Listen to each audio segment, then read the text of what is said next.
Now, you may not believe it, but this baseball is actually governed by the FAA. That's the Federal Aviation Administration. And the reason for that is this baseball flies through the air. And that's basically how they define an aircraft. If it flies through the air, it's an aircraft. Howdy, y'all. Hey, I've been flying my little SEMA X8C, and I've even replaced the camera with the high-def camera. This is the Mobus. And I've kind of made some anti-jello foam kind of mount for it. And I've taken it up over my property, I don't know, 200 or 300 feet, I think. And on one particular occasion, I thought I was getting a little too high and I was afraid it might go out of range, and so I really dropped the throttle down, and man, I mean, it started coming down like a rock. That was a pretty hard crash. And you know, I didn't really realize it, but with the camera on here and everything, this little quad weighs about 1.25 pounds to 1.5 pounds. My kitchen scales aren't just, you know, real precise, but anyway, it's definitely more than 1 pound. And you know, falling from a height of 200 feet, I think that, I don't know what they call it in physics or whatever, when that momentum gets built up, but it could probably be doing close to a couple of 100 miles an hour. And you know, 1 pound doing a couple of 100 miles an hour, if that was to hit you in the head, I believe it'd just brain you, knock you senseless. And so it definitely has the potential to do some damage.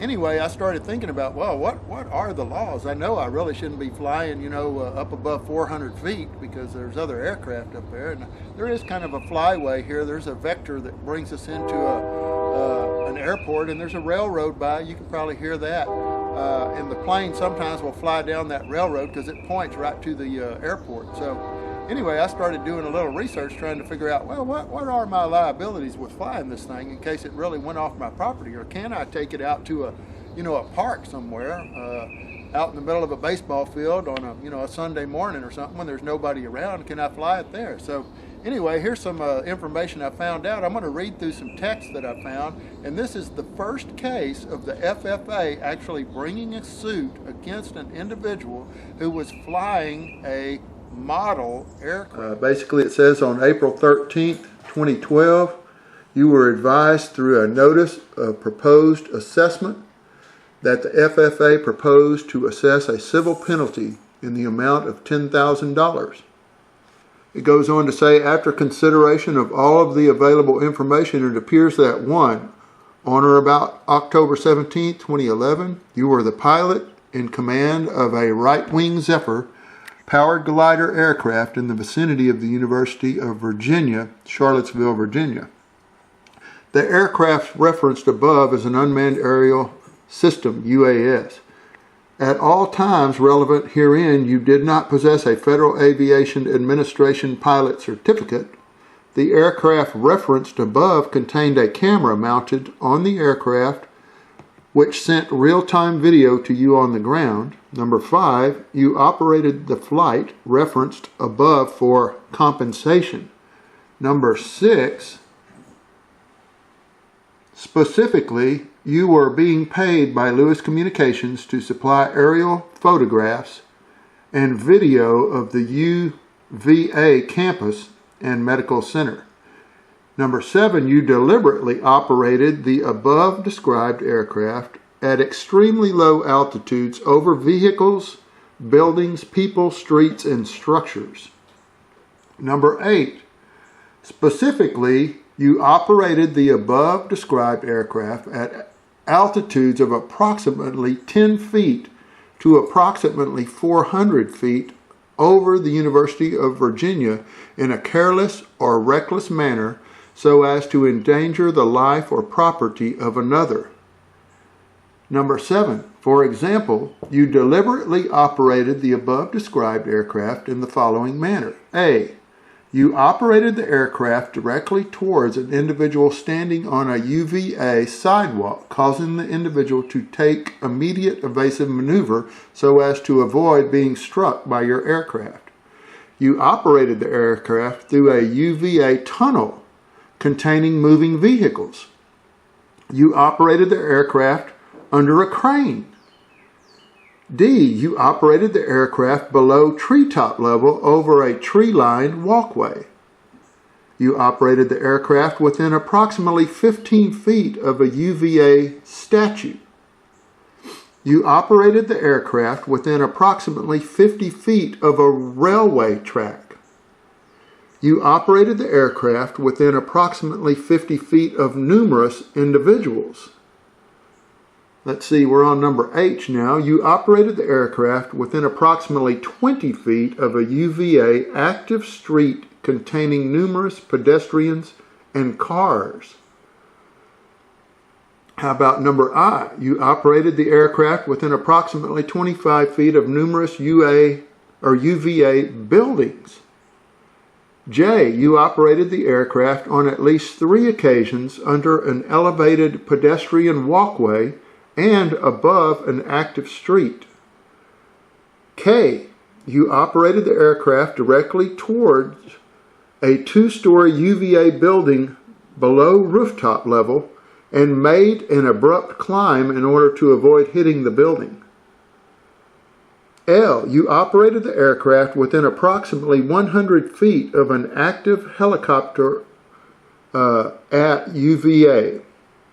Let's see, additionally, in a careless or reckless manner so as to endanger the life or property of another, you operated the above described aircraft at altitudes between 10 and 1,500 feet above ground level when you failed to take precautions to prevent collision hazards with other aircraft that may have been flying within the vicinity of your aircraft. And I think the reason they are saying that probably is because the pilot was wearing the what do they call that? The PVA glasses, where they're kind of blind to their surroundings other than what the camera is seeing on the aircraft.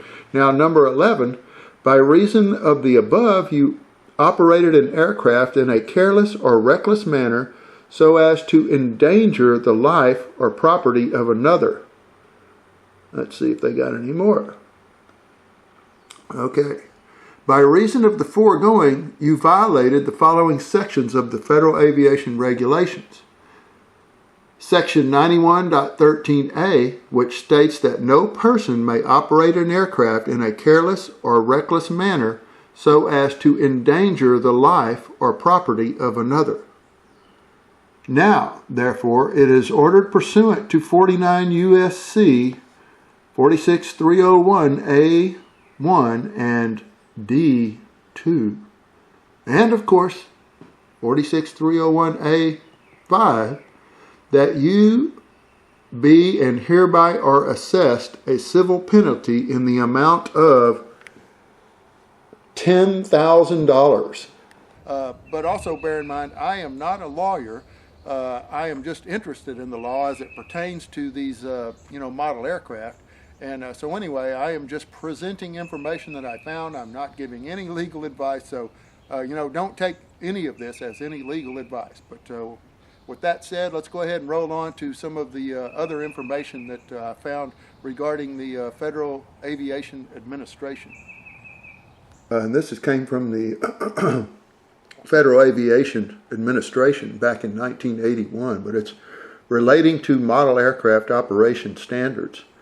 It kind of goes on, and I'm going to read this to you, but the purpose is, this advisory circular outlines and encourages voluntary compliance with safety standards for model aircraft operators. Now, the background is modelers generally are concerned with safety and do exercise good judgment when flying model aircraft. However, model aircraft can at times pose a hazard to full-scale aircraft in flight and to persons and property on the surface. Compliance with the following standards will help reduce the potential for that hazard and create a good neighbor environment with affected communities and airspace users. So, that's kind of the background of why they wrote this, because, flying model aircraft is becoming more and more popular. Let's see now what these operating standards are. Let's see. A, select an operating site that is of sufficient distance from populated areas. That makes sense. The selected site should be away from noise-sensitive areas such as parks, schools, hospitals, churches, etc. Okay, I'm down with that. That all makes sense. Now, part B of 3. Do not operate model aircraft in the presence of spectators until the aircraft is successfully flight tested and proven airworthy. So you probably should do a little pre-flight and make sure you don't have a bent propeller or whatever and it's going to come off the ground and run into a spectator. That makes sense. Okay, part C. Do not fly model aircraft higher than 400 feet above the surface. I think we've probably all heard that, and that makes sense. You don't want to get up there with the big boys, right? Now, when flying aircraft within 3 miles of an airport, which I certainly would not recommend anybody do, it says to notify the airport operator, or when an air traffic facility is located at the airport, notify the control tower or flight service station. And I think that makes sense. But I think the most sense is to just stay away from airports altogether, considering today's kind of, I don't know, paranoid environment, I think, of drones in general and mixing with aircraft. Okay, here we have now D. Give right-of-way to and avoid flying in the proximity of full-scale aircraft. Use observers to call or to help if possible. And I think that's probably good advice as well. Part E. Do not hesitate to ask for assistance from any airport traffic control tower or flight service station concerning compliance with these standards. The FFA has a really difficult job right now because drones have become really, I guess, prolific in our society. There's a lot of people excited about them, a lot of people flying them, and they're fun, I have to admit. They're exciting to fly. So anyway, I just kind of wanted to talk about the FFA and their challenges, basically. I do feel like we do need to have, safe skies, and we should have some reasonable right to privacy on our properties. But anyway, the FFA has some difficult times ahead trying to define and then, come up with actual regulations and standard operating procedures that can help keep us all safe. So anyway, I appreciate you watching. If you enjoyed this, please give a thumbs up. Don't forget to subscribe, and happy contrails to you.